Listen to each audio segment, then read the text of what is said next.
अस्सलाम वालेकुम स्टूडेंट्स। अपने अगले टॉपिक की तरफ चलते हैं जो कि बहुत ज़्यादा इंपॉर्टेंट है, that is evolution of leaf.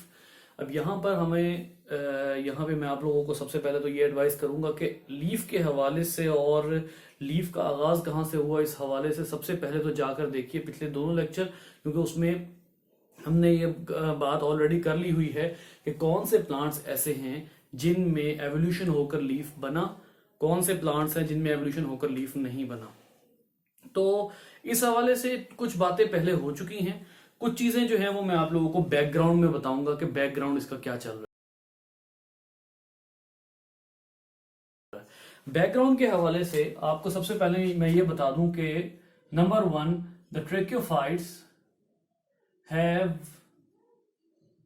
Obtained vascular bundles. ये बात जो है ये हम पहले कर चुके हुए हैं, ये बात बहुत ज्यादा जो है वो एस्टेब्लिश्ड बात हम कर चुके हुए हैं कि अब ट्रैक्योफाइट्स के पास वेस्कुलर बंडल हैं। और उस दिन ये भी बात हुई थी कि चाहे ट्रैक्योफाइट्स के सिर्फ स्टेम में ही, चाहे किसी प्लांट के सिर्फ स्टेम में ही क्यों ना हो वेस्कुलर बंडल जहां भी हुआ, स्टेम, रूट, लीफ कहीं भी हुआ, वो ऑर्गेनिज्म ट्रैक्योफाइट्स में, वो प्लांट्स ब्रायोफाइट्स के कहा निकाल के रख दिया जाएगा ट्रैक्योफाइट्स में। नंबर 1। नंबर 2 बात जो बैकग्राउंड के लिए जरूरी है वो ये है कि प्रीवियस प्लांट्स, या आप इसको कह लें कि the plants that do not have leaves will have vascular bundle in their underground stem। इनके अंडरग्राउंड स्टेम में वेस्कुलर बंडल होगा। और आपको ये बात जो है वो बैकग्राउंड में पिछले चैप्टर से और भी बायोलॉजी के बाकी कॉन्सेप्ट से ये पता है कि जो अंडरग्राउंड स्टेम होता है उसको हम प्रॉपर बायोलॉजिकल या साइंटिफिक लैंग्वेज में कहते हैं राइजोम। तो याद रखिएगा कि ऐसे प्लांट्स कि जिनमें लीव्स तो नहीं है लेकिन स्टेम में वेस्कुलर बंडल है, और उनका वेस्कुलर बंडल भी जो है कहाँ है, स्टेम जो है वो उनका उसके अंदर वेस्कुलर बंडल है, और जो स्टेम है वो किधर है, वो ग्राउंड के नीचे है, अंडरग्राउंड है। और ऐसा स्टेम जो ग्राउंड के नीचे है उसको राइजोम कहते हैं। यहां पर अगर मैं एक छोटी सी एग्जांपल बना लूं तो फॉर एग्जांपल ये एक ऑर्गेनिज्म है जिसके पास वेस्कुलर बंडल है, ठीक है। अब इसके वेस्कुलर बंडल कहां पर है, ये बात हमने की, इसका वेस्कुलर बंडल मौजूद है स्टेम में। तो इधर देखिएगा कि इसका स्टेम कुछ इस तरह का होगा। इसके स्टेम के 2 हिस्से होंगे, एक हिस्सा होगा जो ग्राउंड से ऊपर जाएगा। फर्ज कर लें कि ये मैं बना देता हूं सॉइल, तो ये है ग्राउंड, ये हिस्सा ग्राउंड से ऊपर जाएगा, और नीचे वाला हिस्सा जो है वो ग्राउंड में नीचे की तरफ जाएगा। जो हिस्सा ग्राउंड से ऊपर जाएगा वो स्टेम नहीं कहलाएगा बल्कि वो ब्रांचेस कहलाएंगी, इस तरह से। तो ये देख लीजिए, अगर ये ब्रांचेस हैं तो आपको पता है कि ब्रांचेस कहां से अटैच्ड होती हैं, स्टेम से, और स्टेम कहां पर है, ग्राउंड से नीचे। तो इसका मतलब ये हुआ कि इस स्टेम को मैं क्या नाम दूंगा, राइजोम। इस राइजोम के ऊपर हिस्से से जो सॉइल से बाहर जाएंगे पार्ट्स वो ब्रांचेस कहलाएंगे, और इस राइजोम के निचले हिस्से से जो भी चीजें निकलेंगी those will be called as roots. तो अब आप देख लीजिए, इसी तरीके से आखिरी बात करने वाली क्या है कि इन ऑर्गेनिजम्स में राइजोम भी है, और इन ऑर्गेनिजम्स में इनके अंदर क्या मौजूद है, दिस इज वेस्कुलर बंडल। ये इनका वेस्कुलर बंडल है। लेकिन ये वेस्कुलर बंडल किनमें नहीं जा रहा, यहां पर छोटे छोटे, अगर मैं आपको एक फॉर एग्जांपल साइलोप्सिड्स की बात करें ना, तो साइलोप्सिड्स में छोटे छोटे लीफलेट की तरह के उभार मौजूद हैं। लीफलेट की तरह के इनके पास जो है वो स्ट्रक्चर मौजूद है। फॉर एग्जांपल इसको मैं कहता हूं लीफलेट। इसको मैं लीफ नहीं कह सकता, ये बात मैं पहले भी डिस्क्राइब कर चुका हूं कि मैं इसको लीफ क्यों नहीं कह सकता। मैं इसको लीफ इसलिए नहीं कह सकता क्योंकि इसके पास वेस्कुलर बंडल नहीं है। लेकिन जो बात गौर करने की है वो ये है कि अंडरग्राउंड स्टेम से 2 शाखें निकल रही हैं, 2 ब्रांचेस निकल रही हैं, which are rising above the ground, and they are possessing 2 kind of structure. Number 1, these are the branches that which are containing sporangia, hence called sporangiophore। ये स्पोरेंजियोफोर है। इनके ऊपर क्या लगेंगे, इनके ऊपर छोटे छोटे कैप्सूल लाइक स्ट्रक्चर लगेंगे, जिनके अंदर क्या लगेगा, ये बात पहले भी हो चुकी है कि इनके अंदर जो है वो स्पोर्स लगेंगे, ठीक है। और उसके नीचे छोटे छोटे जो है वो ये उभार से मौजूद होंगे, जिनको आप क्या कहेंगे, these will be called as leaflet.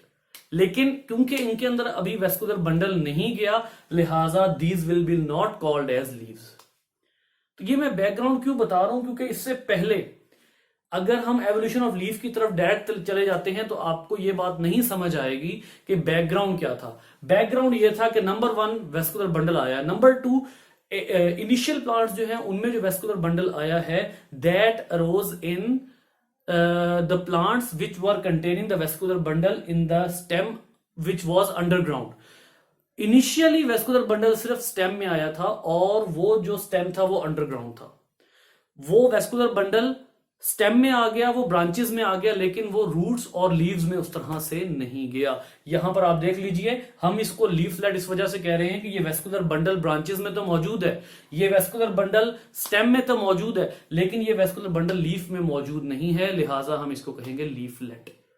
ये ऑर्गेनिजम्स कौन थे? ये ऑर्गेनिजम्स थे, अगर आप पिछला लेक्चर देखते हैं, ये ऑर्गेनिजम्स साइलोप्सिड्स थे, साइलोफाइटा के ऑर्गेनिज्म, जिनके पास साइलोप्सिड वो साइलोफाइटा, फाइलम साइलोफाइटा वो ग्रुप है जो कि किंगडम प्लांटी में सिर्फ इस वजह से रखा गया कि इसके पास वेस्कुलर बंडल था, वरना इसकी सारी एबिलिटीज कौन सी हैं? ब्रायोफाइट्स वाली। सिर्फ इसके पास वेस्कुलर बंडल था, इस वजह से हमने इसको किस में रख दिया है? ट्रैक्योफाइट्स में। तो अब आप देख लीजिए, ये वो ऑर्गेनिजम्स हैं कि जिनके पास वेस्कुलर बंडल है, but that vascular bundle is not present in the leaflets. The vascular bundle is only present in the rhizome, right. यहां तक का जो है बैकग्राउंड, ये बहुत इंपॉर्टेंट है समझना, क्योंकि अब जो एवोल्यूशन होगी उसके मुताबिक ये वेस्कुलर बंडल आहिस्ता आहिस्ता किन में जाना शुरू होगा? आहिस्ता आहिस्ता लीव्स में जाना शुरू होगा। अब आगे कुछ प्लांट्स में ऐसी मॉडिफिकेशंस आएंगी कि ये जो वेस्कुलर बंडल है ये आहिस्ता आहिस्ता लीफ में जाना शुरू होगा। अभी तक मैंने आपको क्या कहा? ये स्टेम में है और ब्रांचेस में है। आहिस्ता आहिस्ता इनकी सेल डिवीजन इस तरह से होगी कि ये लीफ में भी जाना शुरू हो जाएगा वेस्कुलर बंडल। तो फिर हम उस लीफ को क्या कहेंगे, ये भी आगे बात करते हैं। तो ये बैकग्राउंड जो है इस हवाले से अगर आपको अभी जो है वो पॉइंट क्लियर नहीं हुआ तो वापस जाकर देख लीजिए, क्योंकि अभी इस वक्त हमने वो प्लांट्स एस्टेब्लिश कर लिए हैं जिनके पास एटलीस्ट स्टेम में वेस्कुलर बंडल मौजूद है।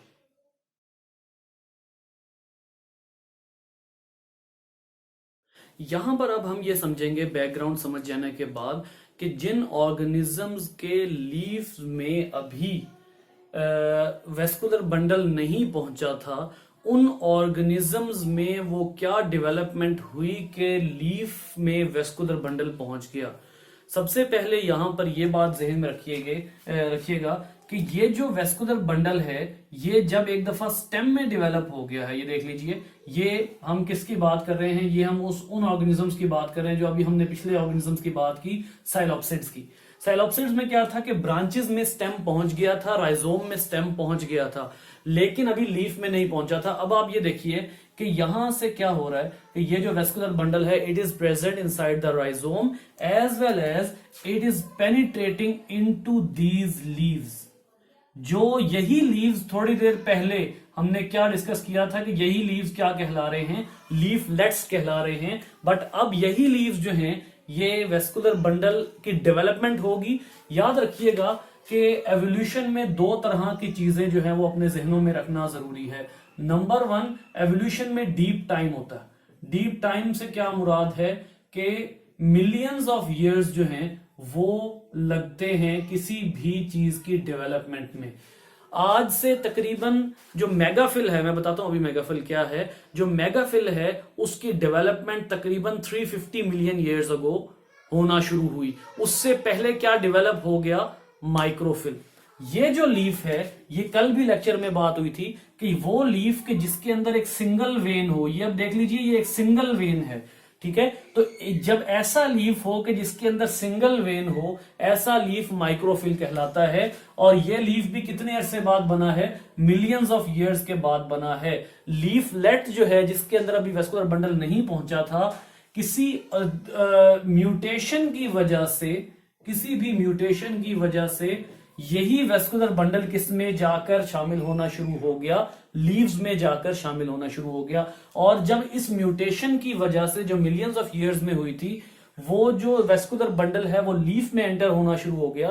तो अब आपने उन लीफलेट्स को क्या कहना शुरू कर दिया? लीव्स। यानी कि अब ग्रुप अलहदा हो जाएगा। पहला ग्रुप क्या था?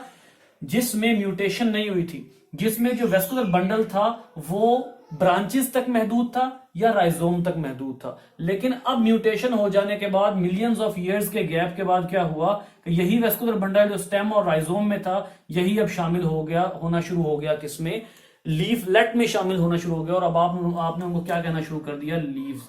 और आप याद रखिएगा कि जैसे ही ऐसा ग्रुप आया कि जिसमें वेस्कुलर बंडल किन में जाना शुरू हो गया, लीव्स में, तो उसके बाद कौन सा ग्रुप बन गया, लाइकोफाइटा, या इसको आप अपनी बुक के मुताबिक क्या कहते हैं, लाइकोप्सिडा। इसको आप अपनी बुक के मुताबिक लाइकोप्सिडा कहते हैं। तो इसका मतलब यह हुआ कि इस मिलियन ऑफ ईयर्स के गैप ने, इन तमाम जीन म्यूटेशंस ने क्या फायदा किया प्लांट का, कि ना सिर्फ ये जो राइजोम है इसके अंदर वेस्कुलर बंडल था, बल्कि होते होते वो सारा वेस्कुलर बंडल, ये देख लीजिए, इसको भी देख लीजिए, इसको भी देख लीजिए, ये भी है और ये भी है। इन तमाम को जब आप देखते हैं तो आपको पता लगता है कि इस जीन म्यूटेशन की वजह से क्या हुआ कि वो vascular bundle millions of years के गैप के बाद वो ब्रांचेस से होकर किसमें पेनिट्रेट होना शुरू हो जाता है, लीफलेट्स में। And when the single vein enters into a leaflet, that leaf is known as microphyll. उस लीफ को आप फिर माइक्रोफिल कहना शुरू कर देते हैं। ये अब टर्मिनोलॉजी समझना जरूरी है कि माइक्रोफिल, ये मैंने चंद टर्मिनोलॉजीज लिखी हुई हैं जो अंडरस्टैंड करने के लिए जरूरी हैं। नंबर 1 ये कि माइक्रोफिल क्या है, एनी लीफ, अगर मैं यहां पर इसकी डेफिनेशन लिखता हूं, any leaf that contains only single when, that contains a single when. जब किसी भी लीफ में सिंगल वेन मौजूद होगी, वेस्कुलर बंडल बगैर ब्रांच हुए उसमें एंटर होगा और वो ब्रांचिंग नहीं करेगा, तो फिर ऐसे को आप क्या कहेंगे, ऐसे लीफ को आप कहेंगे माइक्रोफिल।